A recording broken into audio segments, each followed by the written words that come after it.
Lookouts begin their season on April the 8th on the road in Knoxville to play the Smokies.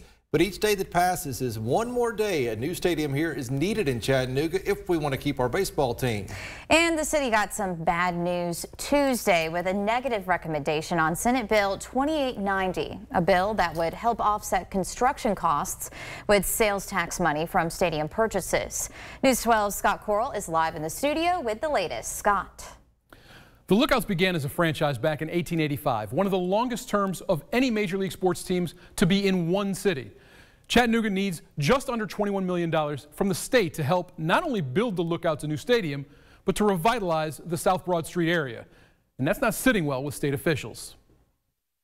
Somebody needs to make a decision pretty fast because time is running out on what they're going to do so we can structure something in the Senate that will help them along, but not rely on us to fund it.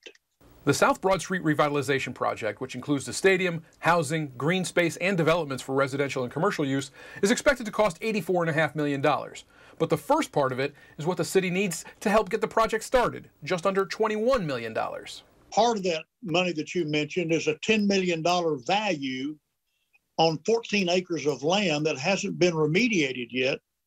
And that is nowhere near what the value of 14 acres that's a brownfield.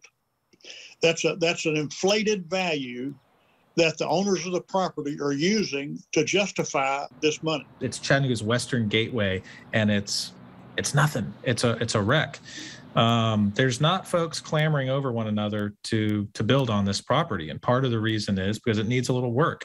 And this is one of the ways that government can be useful is we can help set the stage, we can help build the framework that'll unlock the potential of private investment. The negative recommendation on Senate Bill 2890 doesn't kill it.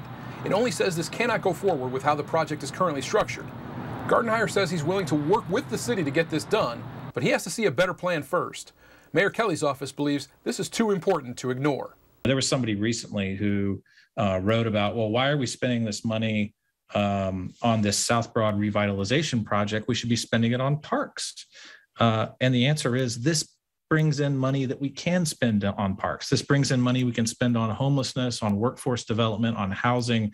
A rising tide lifts all ships. This isn't about somebody getting one piece of the pie or the other. This is about growing the pie. Once the project gets started, it's expected to take a few years to complete. If it doesn't start at all, the city could be in danger of losing one of its biggest pieces of history. In the studio, Scott Corral, News 12 Now.